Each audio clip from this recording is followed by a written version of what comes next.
right now, as I'm getting ready to install the cabinets, it's a kind of a fun time to step back for a second and have a look at how all the hard work we put into doing my story poles and my layout is now going to make my cabinet installation go so much easier because everything's prepped for it.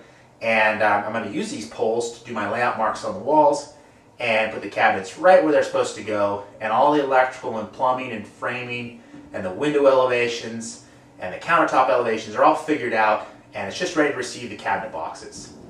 Well, the first thing I did once I got my story poles out is I went ahead and I cut the 3/4 inches for underlayment that I've installed right here off the bottom of my vertical story pole. And that's the case as I use this story pole. I just cut off the pieces as the elevations go up. So it tells a story of how the job progresses, if you will. And now I've marked out with a laser on the wall the center of the vent hood here. So of course, here's again my story poles. I just screw them up to the wall. The wall cabinets are going to go right on top of here. So I can use this as my reference for centering on the wall. It makes it a very quick, efficient process. In this case, I use a cabinet lift. So this allows me to easily raise and lower the cabinets.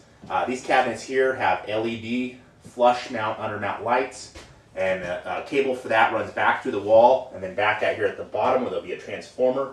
Very sleek look, but I have to feed those cables through as I lift the cabinet up. The cabinet's also scribed very tightly to the wall over there, so a nice custom fit. And again, that's something where it's nice to be able to precisely lift up and down the wall cabinets. Well, now I have all my base assemblies installed. And you know, I always talk to my carpenters about having a very sturdy toe kick base. And we use composite shims. We don't use cedar shims underneath the base. And we screw it down.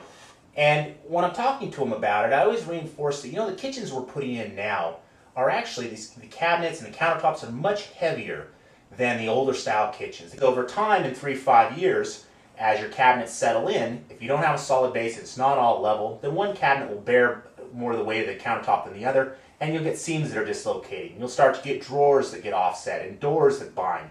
And it's because your cabinets are settling in and they don't have a solid base underneath them. Right now I'm installing the vent hood, and you can see how nicely it's lining up. It lines up very nicely on the bottom of the glass tile. It's centered here. All of our alignments are paying off. Having a layout for the tile setter made it easy for him to center the tile right here.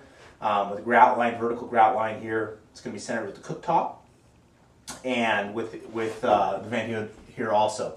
It's really nice at this part of the job. You feel that tailwind of all the hard work and layout and thinking stuff through initially really paying off. Stuff comes together very nicely, so it's a very gratifying part of the job.